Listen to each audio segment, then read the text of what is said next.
Hello everyone. In this video, I'm going to be talking about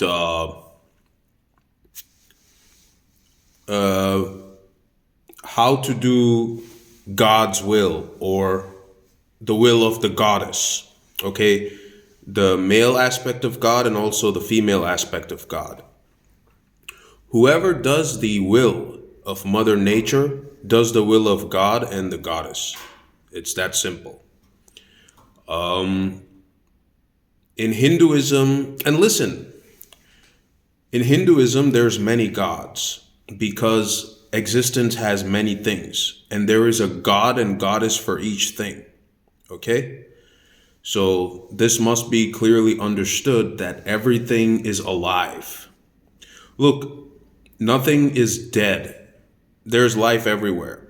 Excuse me. The only thing is that you just need to learn to communicate with things. You can even talk to a piece of steel if you want, if you know how to communicate you with a piece of steel. You could also speak to a tree. You could also speak to anything because everything is coming from an organic source, okay? Chemicals, everything. So ancient India and ancient Hinduism already knew that. Also, all the pagan cultures in the world. Okay, before Judaism, Christianity, and Islam. Okay, so the original knowledge is that, which is the truth. So when in Hinduism they say God is also the elements. For the elements, there is a god and a goddess. There is a wind god and there is a wind goddess. There is a sun god and there's sun goddess. Then there's a moon god and there's a moon goddess. There's also a water god and a water goddess.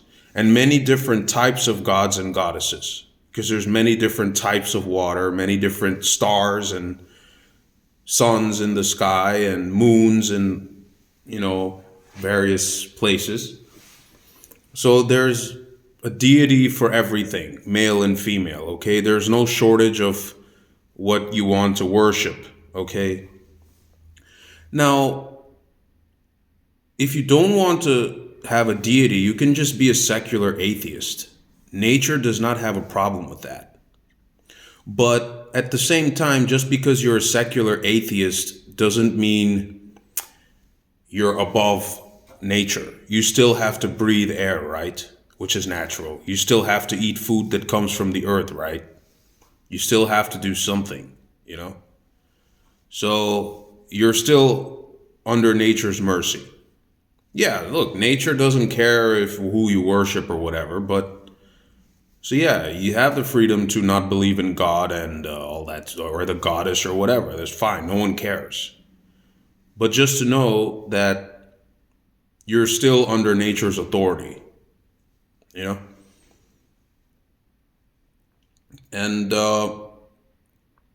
same thing applies in the spirit world when it comes to ghosts, spirits, demons, whatever. All the mythologies. It's all real. Well, look, these things are not written out of fantasy. They're actually part of reality. Look, nothing just, it's not fake, okay? There's truth to all these things, you know? Then, and also listen, the real way to classify people is not based on race. That's an incorrect thing that came with recently in the last 200-300 years. The ancient way how to classify people was not based on race or color. It was based on things like, hey, these are the rat people. These are the snake people. These are the sun people. These are the wind people. These are the ant people. These are the spider people. These are the cow people. This is the bull people. You see, that's how people were classified as, which is a way more accurate description and fair. Okay, these are the steel people. These are the fire people. That's the wood people. These are the tree people. These are the sea people. These are the star people. All these kind of things.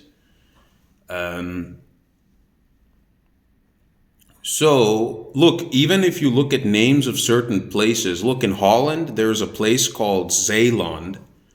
Zeeland means sea land, which means Zeeland, which means sea land, which means the sea people live there, okay? That's what the meaning of that is. So I guess you could try to figure out names of places and what type of creatures live there. So Zeeland is a place where the sea people, sea creatures live there, okay? So yeah. So see, that's a more accurate way of describing people, not based on nations and races. Yeah, you can say dark skin, light skin, whatever. Yeah, if you're describing a lion's mane, you can obviously say that lion has a dark mane and this lion has a golden mane, or that, yeah, that way you can, but lions are the lions, right? Yeah. Then, yeah, goat people. And for all this, there is a deity. Even for objects, because these are elements. There's all, believe it or not, it sounds crazy, but it's true. There's also deity for cars. There's a car god and there's a car goddess. There's a tree goddess, a tree god. So everything, there's, for everything that exists, there will be a deity. They won't force you to worship them. But yeah. So life is also very liberal. You don't have to worship anything. But at the same time, just because you're a secular atheist, yeah, if you think that's liberating, fine. But you're still under the natural law, you know? Then, so yeah, everything is living. And in Hinduism, that's why they say that there's unlimited gods and goddesses, because existence is unlimited. Okay? And yeah, so that's the thing I said about classifying people and existence. And let's say in order to get rewarded in life, you have to do Mother Nature's will. If you want to get cursed in life, then yeah, go against nature. Do something unnatural, then you get a curse from nature. Nature will curse you, either with old age or something like that. Okay? So, yeah, it's better to call out people for, what they are. Okay, it's not offensive. If it's a snake person, then call them, okay, this is a snake. Don't classify people based on nations, because that's inaccurate. The Native Americans also have it in their traditions. These are ant people. There's nothing offensive in that. Okay, it's an ant person. Okay, whatever. You know. Look, even in Chinese astrology, you have year of the rat, year of the pig. These are all dedicated to the people: the tiger people, pig people, rat people, snake people, tiger people, cement people. Anything that exists: plastic people, robot people, anything. So you get the idea, okay? So it really, you can choose your deity based on, I guess, what you need in life. And you also have to serve that deity, I guess, to get something out of them and whatever. So yeah, there's freedom of choice, and everyone is free to reap their own consequences and rewards, I guess. So that's life. Now, regarding death, look, if you want to die, let's say by committing suicide, or you die somewhere, I talked about the reincarnation previously, but let's just say if someone does not want to reincarnate and forever just disappear, well, then you have to, it's called a total depth. It would be too much for me to talk about that in this video, but I will talk about that in the next video, okay? On the secrets of reincarnation and death, okay?